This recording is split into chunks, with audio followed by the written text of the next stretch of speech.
It's a good thing we booked this panel. Co-founder of the Progressive Change Campaign Committee, Adam Green, on set with me. Also with us, Republican strategist Mark Bednar. He's a former communications director for Speaker Kevin McCarthy. Guys, great to have both of you. Adam, I'll start with you because we're talking about where progressive energy might land in Michigan. I was just out there. Certainly, El Sayed has momentum. I would also say that Haley Stevens, I found voters excited about her as well. So to me, it does feel like a true test of just which coalition actually turns out. But what do you see brewing on the ground around El Sayed and what it might show if he wins? Yeah, well, the grassroots momentum is clearly on his side.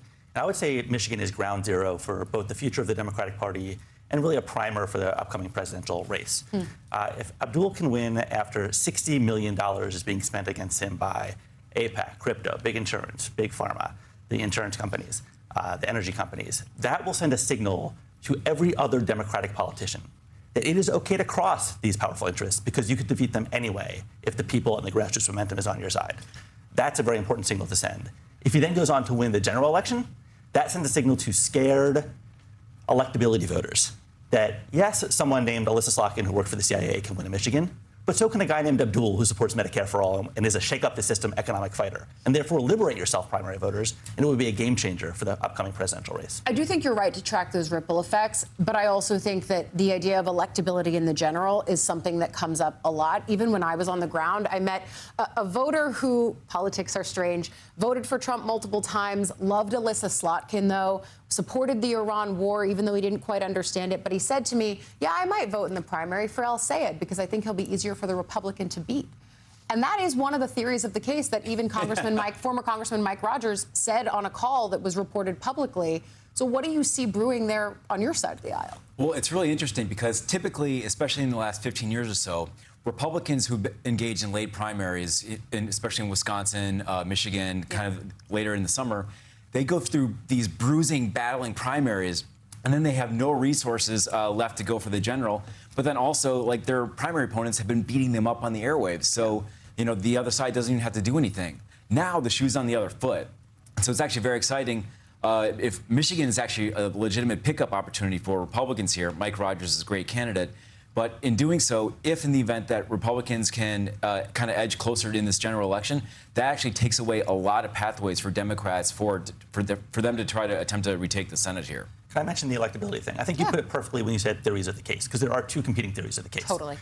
Our theory of the case is, especially with a growing number of independents in Michigan and across America, these are not mushy moderates. These are people who passionately detest both political parties, thinking that they're both bought and paid for. I met those people. You met those people, right? So why would we be putting up somebody who is a creature of the establishment, endorsed by Chuck Schumer, endorsed by crypto, insurance, pharma, all the AIPAC types, versus someone who is seen as a shake-up-the-system economic fighter for working people? Our theory is he is more electable, especially in this outsider environment. Also endorsed, though, by all of the top Democrats in Michigan. One of the former senators, Debbie Stabenow, the current senator for whom the seat currently is held, Gary Peters, and then, of course, the governor of the state.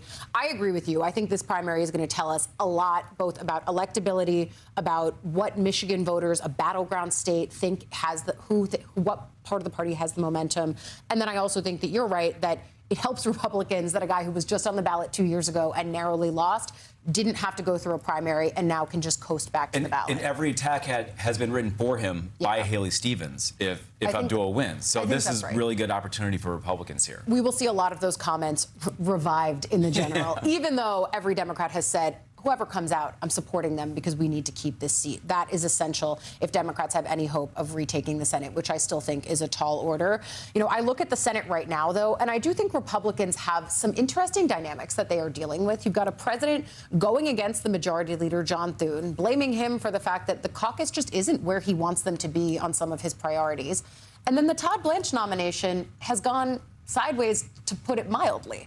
What do you actually think ends up happening here? As someone who has been on the receiving end with Speaker McCarthy of some broadsides from the president. I think ultimately we're going to get there. I think Todd Blanche does get confirmed. There's still some debate. It seems like he can kind of act, as he's already been confirmed as deputy, that he can act as acting indefinitely. But the administration, the Senate, they want to see him confirmed. Obviously, there's still an impasse here regarding kind of the legality, like some sort of legal paper for different demands for Cornyn. But you know, John Cornyn and Tom Tillis, they confirmed Merrick Garland, who Republicans conservatives revile Merrick Garland and everything that he had done under the Biden administration.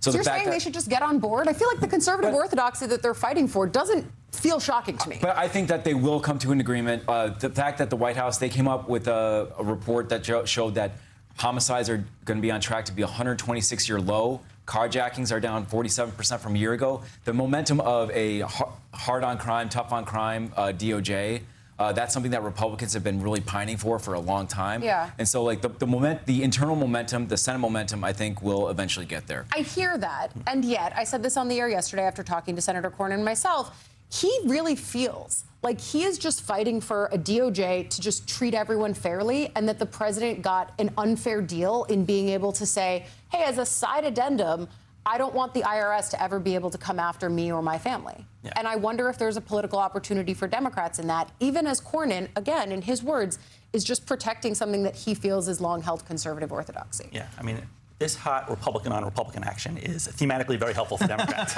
right? Because sure it's just underscoring the corruption theme that those independents I just spoke about detest, right? Yeah. There's not really an upside for Republicans of the Trump side of this argument. There's no one out there being, yay, slush fund. That's not going to motivate his base to come out anymore. Certainly. You know, if anything, that speaks to the growing number of Trump voters who are like, this guy's corrupt, he's self-dealing, he's not advocating for me. It lines Democrats up for a perfect argument saying, we're the ones actually focused on working people. And, by the way, going into the election, if you want to check on this Republican power, insert Democratic Congress here. So to me, it's just like, you know, the more volume is around this fight, there's only upside for Democrats, only downside for Republicans. In 30 seconds, is there a Republican rebuttal to that? Because that does feel like the lay of the land.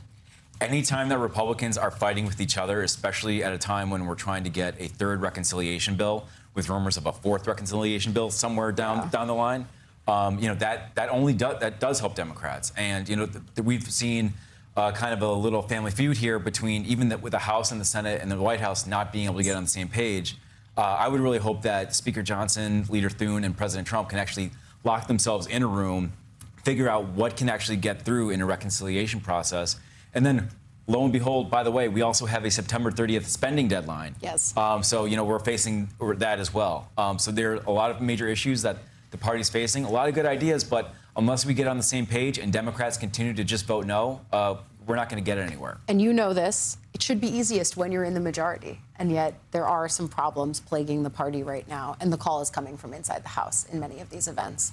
We'll leave it there for now. Adam Green and Mark Bednar, thank you both for coming on to end the week. Do not leave yet, though, because this is the fun part. We've asked the viewers, why are they awake? And Austin sent us this picture on social media, writing, my foster kitten, Nellie Bly, got the zoomies this morning. Nellie Bly, of course, pioneering investigative journalist and also a cat. But now that I'm awake, she seems ready to go back to sleep. That's a very sweet kitten. It's great. Jeff sent us an email saying he's up early and it's retirement day. 26 years of naval service, 16 years of federal government service, just can't sleep in yet.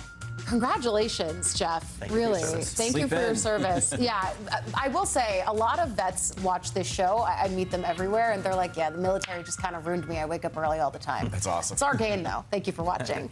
And one viewer in California sent us this photo of Blanco, who's giving us the I want to play look. The control room's going to get him. Blanco! Oh, my God. That does kind of look like I want to play. Big time. Big He's time. ready to go. Go play with him. That's great. Thanks, guys. Appreciate you. Coming up next on Way Too Early.